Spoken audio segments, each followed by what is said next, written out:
that people do focus on what they don't want. And, the mind doesn't understand no. It doesn't understand what you don't want. All it knows is what you focus upon. And if you're talking about focus upon what you do not want, then what shows up is what you don't want. Exactly. And what you're emphasizing here is that, instead of talking about getting all this energy into all the things that you don't want in your life, how about you focus on the things that you do want? And then that's what shows up, because the brain doesn't know if you're watching television, doesn't know if you're watching something on the street. It doesn't know you're talking about what you don't. It only brings into your, the law of attraction, invites into your life the things that you're focusing upon, regardless of if it's wanted or unwanted. You're listening to the What's Up with DJ podcast with your host and personal development coach, David DJ Lloyd Jr. Each week, he brings you current events and trending topics from a spiritual perspective, including career development, finance, holistic living, and life hacks, along with stories that invoke humor and inspiration. So if you're ready, let's join the podversation. Here's DJ. My guest this week is Jeevan Matharu. He is a transformational coach and the author of the book, Become a Person of Value, which is geared towards helping you become a person of value. Jeevan believes success is not merely pursued, it is attracted. His book, Become a Person of Value, covers a range of topics, from setting goals to psychology, and topics such as faith, mentality, and spirituality. As a financial advisor, Jeevan has been featured in the Times newspaper as one of the top advisors in 2021. He has acquired qualifications in life coaching, psychology, and counseling. He is also a member of Mensa, which means he possesses an IQ within the top 2 percentile. Thank you for joining me. Thank you for the introduction. Really happy to be here, DJ. Oh, I'm glad that you're here as well, man. Okay, cool. And so let's talk about your book. Your book is Become a Person of Value. And so what is your definition of value in terms of your book? Becoming your best self in whatever endeavor. So there are some basics. You want to be in good physical health, of course. You don't want to be fat, obese, and having problems. But then once you've established what you're going to do, how are you going to be the best version in that area? How are you going to set goals? How are you going to motivate yourself every day? What type of psychology do you have to be the best? So judo, as an example, I took up judo at 30 a couple of years back. I did do it as a child as well.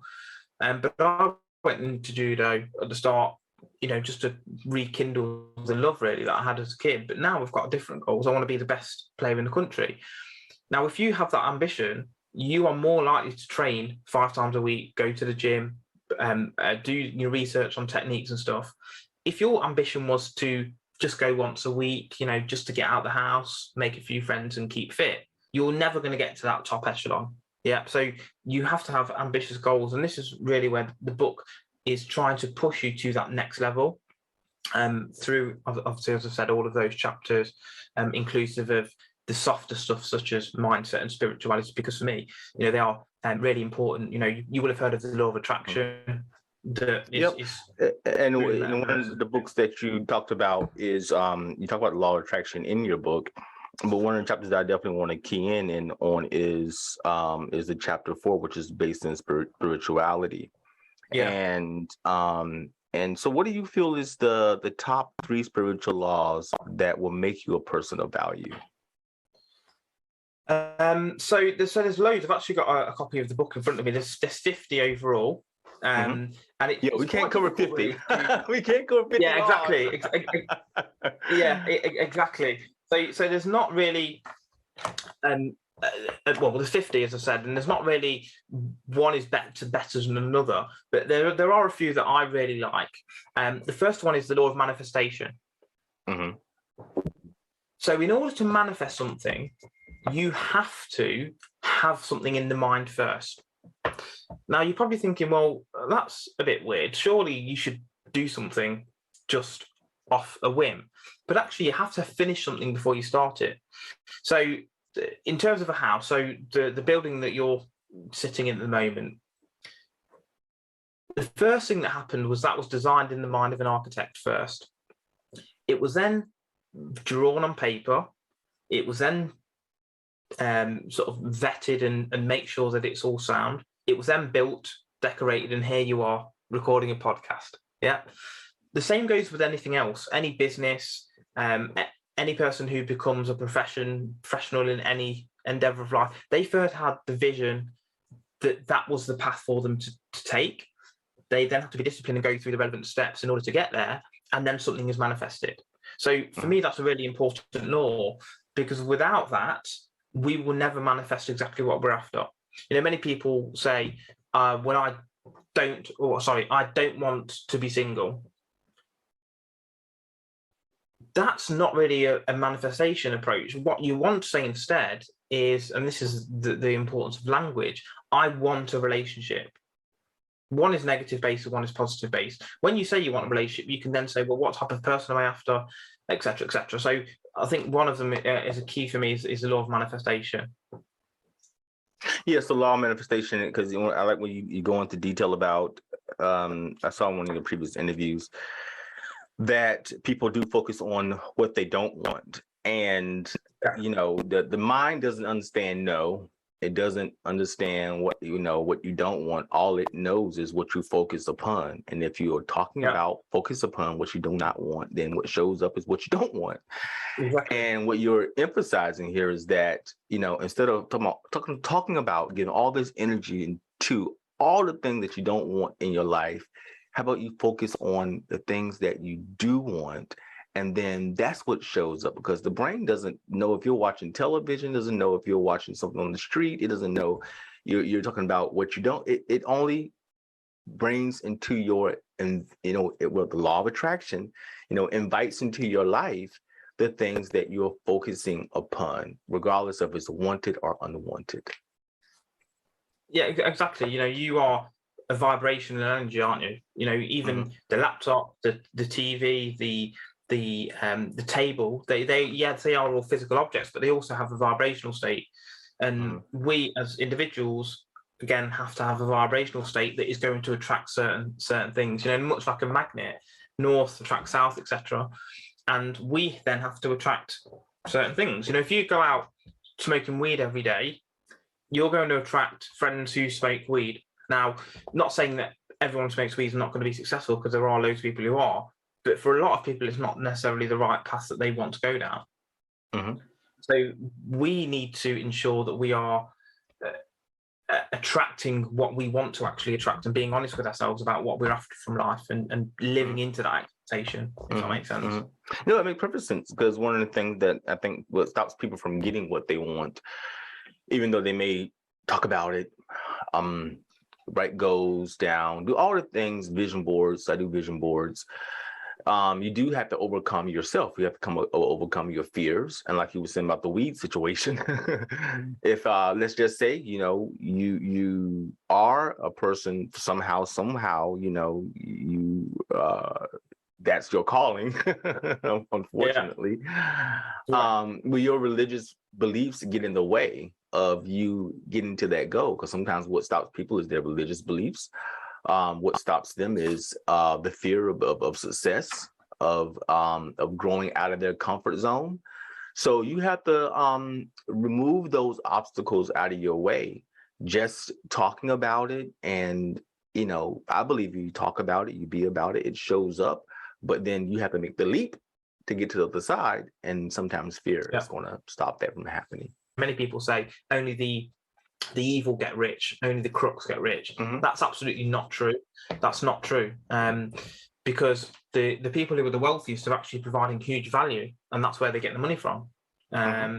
Without that, and I would say McDonald's. I think McDonald's is a great example of that. When McDonald's, doesn't sell healthy food, actually a lot of people die because of eating fatty food and eating food that probably isn't the best for them to be eating. But McDonald's provides a value. you don't want to have to cook. You can go to McDonald's and get a quick meal. It's hot sometimes, and half the time they don't even get your order right. But it's providing a value to people, and therefore they are a multi-billion-dollar business because of their ability to provide value, even though what they provide is not probably food that your doctor is going to recommend you to eat. Yeah, but as you said, they're providing a value. They are providing food any time of the day. Most of them are 24 hours. They're open after you've gone out drinking or whatever, and the price is not too bad. And it's convenience of, as you said, not having to cook, and you can just go there and eat. Yes, it's not the most healthier food, but it's down to you as an individual. And again, something that was mentioned in the book under physicality is the chapter. You're in charge of your own physical health. If you eat McDonald's once a year, twice a year, 3 times a year, probably not going to be an issue. But if you're eating McDonald's every night, that's then going to be an issue. And that doesn't take away from the value of McDonald's. That's you over-consuming something. So the second one, self-worth. Self-worth. Okay. So the second one is self-worth. So why is that important? I mean, I know why self-worth is important, but why do you think it's important? Because if you don't have a self-belief, self-image, and self-worth, you can never get what you're after. If let's say that you're going to be a professional boxer, if you don't have the belief you are worthy of that medal, that win, you're never going to get it. You may in small circumstances by luck or whatever else, but you have to feel that you're worthy of something to have it. We have to understand that what we desire is ours, and we are worth that. So for me, that's a huge one. Is being or believing that you're worthy of something in order to attract it. Yes, I definitely agree with that 100%. That you have to believe that you're worthy of it, and also you also mentioned about in the realm of believability. I might want $1 billion, or I might say I want $1 trillion, but then what is my realm of believability? Because me accepting, maybe I can probably get my mind wrapped around $1 million easily. But when you start saying, 1 billion, 1 trillion, what is the true? Do you really have the realm of believability? Maybe you need to work to get $1 million. And once you have $1 million and you got your mind wrapped around what that is and how to accumulate that kind of wealth, then maybe you can say, well, maybe I can accumulate $10 million, and maybe you can start to do that. So I do, say to people, you do have to work within your realm of believability and self-worth in order to make those dreams come to reality. So what's number 3? Yeah, so just to add on what you just said about the self-worth, just a final point before we move on to the third one is, if you look at Usain Bolt as an example, let's say that you believe and you have the worth or self-belief and self-worth and self-image that you're going to be a 100-meter world champion, but you're 5'5". There's some discrepancy there. Mm-hmm. You have to have a belief that is realistic based on you, as you've rightly said, the believability side. Deep down what's right. If you say you're going to be a 100-meter sprinter, and as I said, you weren't even the fastest in school and you're 5'5", that's not going to be true. So we need to try and establish exactly what that means in real terms. And it's being your best self. It's not to just believe that you can be this, that, and the other. It's being your best self and believing that in an extent that's going to be realistic to you. And, I've seen people who've been told 1,000 times that, that's not for you, or you don't fit the prototype. And because of their believability, and their belief in themselves, their self-worth, they still achieve things that most people told them that they wouldn't achieve. Yeah. So what soft skills? Yes. But so what is number 3 on your list? So I would go down with ritual, because I think that encompasses a lot of the goals and discipline-based approaches. So the law of ritual is obviously the rituals and daily habits that you undertake will determine your long-term outcome. So if every day, we talked about McDonald's a moment ago, didn't we? If you're eating McDonald's every day, watching Netflix 6 hours a day, not speaking to anyone and not being sociable and not showering, where do you think you're going to be in 5 years' time? You're going to be fat, smelly, obese, no skill set, and the only positive is you're probably going to know which are the good shows to watch on TV. Yeah. If we take the same individual, and for those 5 years he was exercising every day, he was writing pages of his new book, he was doing some sort of combat, he was running a business or going to work, he was saving money, he was going out and being social, he was praying or doing some sort of meditation work, he was writing down his goals, his affirmations, and what he's grateful for. Where do you think he's going to be in 5 years in compared to the first guy? The daily habits determine the trajectory. Does that make sense? And the Jeevan today is based on the rituals of 5 years ago. So why not start today, try and understand what rituals you need to incorporate that's going to give the trajectory of where you want to be in 2, 3, 5, 10, 15, 20 years time, and start doing them daily. Now, obviously, along the way, your rituals may change. You know, you have kids in 2 years' time, your rituals may change in order to incorporate spending time with your kids or whatever else that may be. One thing that I believe about ritual, and ritual is definitely key. And you said earlier when you started giving that your analogies about ritual, you know, everything's a ritual. Watching television is a ritual. You know, bathing is a ritual. All that's a ritual. Even you know, getting up every day and going to a job, that's a ritual. And people really found out how much it was a ritual when they didn't have to go to work. They could work from home. and the shift of working from home, from, you know, getting up in the morning, taking a shower, having a cup of coffee, getting dressed, getting in your car, driving to work, or you may commute by local, transit to get to work. But that was a ritual. And then when you stop that ritual, you notice a shift, you notice a difference. And so the question is that whatever rituals you're doing, are they bringing value to your life, like your book, you know, Become a Person of Value, or does it obviously does the opposite? You know, does it not bring value into your life, the rituals that you are doing? And, you know, are you, you know, obviously, you go to work every morning, and that ritual, you get paid every 2 weeks because of that ritual, you know. Yeah. And then there could be, you know, a ritual where you eat McDonald's every single day, and then that ritual ends up with you being overweight and very unhealthy. So I like that that's an important law to you out of the 50.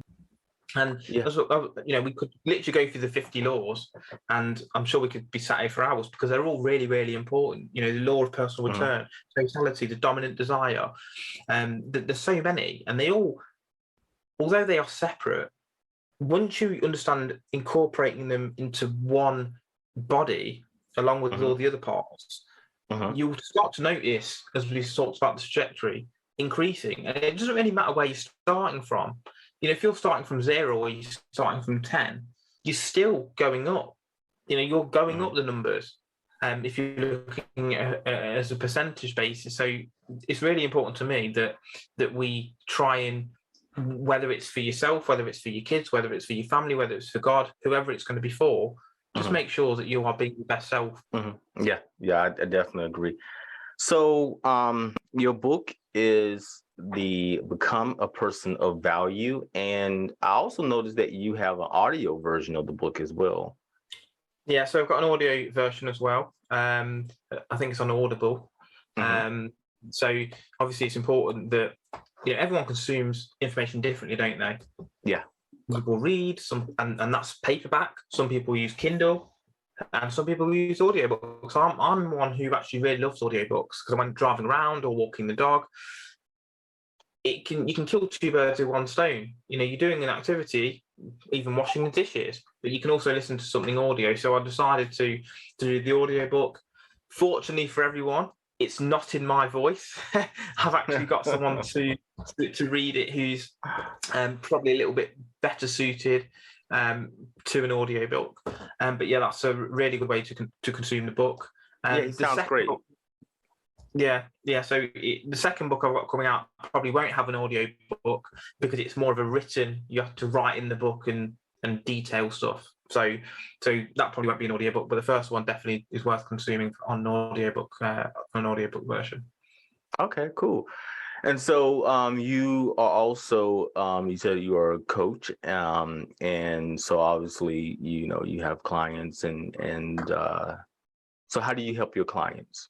Someone will come in and say, look, I want to go from this level to this level. How do we go about doing that? And then we'll break it down, look at the rituals, the self-worth, the self-image, the daily habits, the mentality, the motivation, and how they can make small changes that are going to deliver results. So that's what coaches are here for, is we're here to offer bespoke solutions to you with all the tools and information we have available to hand.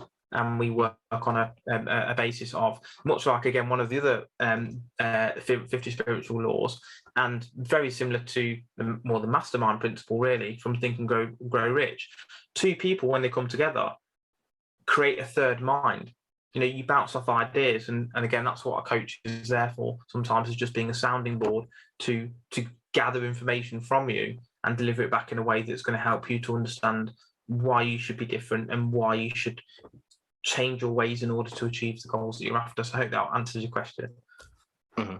So how do people who are interested in working with you, how do they find you? How do they reach out to you? So Vanquish Transformational Coaching it's obviously the business name. I'm sure you will leave a link for people there. You can just reach out, and obviously we'll see if we're going to be a mutually good fit. If we are, great, we can move forward and see how we can help you. If it's not, then that's fine as well. And maybe it's just a few words I can give you to give you some inspiration. But yeah, definitely reach out. I love helping people and seeing you become your best self. And yeah, why would you want to be a 5 out of 10 when you can be a 10 out of 10? That's all I'm saying. Okay, cool. And I will leave links in the show description about how to reach out to Jeevan. He's a great, I think everyone needs a coach, definitely a transformational coach, to get you from one place, one level to the next level in your life. I think that's amazing. And if you just maybe can't reach Jeevan, well, he's in England and Leicester, right? I'm saying it correctly. Yes. So if they're not in Leicester, they can work with you online, work with them online, I'm assuming. Yeah, I mean, obviously COVID has brought its own challenges, but it's also brought a new way of working. Now, obviously, prior to COVID, people were still working remotely, but it's now become even more at the forefront of how people are working. So obviously, as you said, people don't have to just be in Leicester. Obviously, I'll travel around England anyway, because face-to-face is generally better, especially when it's something so personable. But Zoom works just as well. And as you said, we can connect from halfway across the world as we are now, and really talk through things. Okay, cool. Well, thank you for being a guest. Is there anything that you want to mention before we go? I think just a final point is around the second book. So it's a little bit of a way to coach yourself to an extent. So it's going to be a question a day. So first question might be, where do I want to be in 5 years' time? There'll be some guidance about things to think about. And then there'll be some pages to actually write down where you want to be in 5 years' time. Maybe it's career, maybe it's spiritual-wise, maybe it's relationships, maybe it's financial, physical. And then from there, what daily rituals do we need to incorporate to get there? Day 2, different question. Day 3, and there's going to be 366 questions. It's going to be your own personal copy, so you can jot down stuff in there. And that, for me, is going to be a really good way, interactive way for you to help change things moving forward and really introspect and understand who you really are. Yeah. Well, thank you. I appreciate it. I can't wait for that book to come out. Maybe when you do finally publish that book, it sounds like a workbook to me. Maybe it will be the Become a Person of Value workbook. Maybe that's what you'll name it. I don't know. I'm throwing it out there. Not trying to tell you how to name your book, but maybe that's what you might. I mean, I've actually not come up with a name yet. I've not come up with a name yet, and I'm looking forward to it being out probably towards the end of this year, maybe early next year. Okay, well, definitely hit me up when you finally get it published. Will do.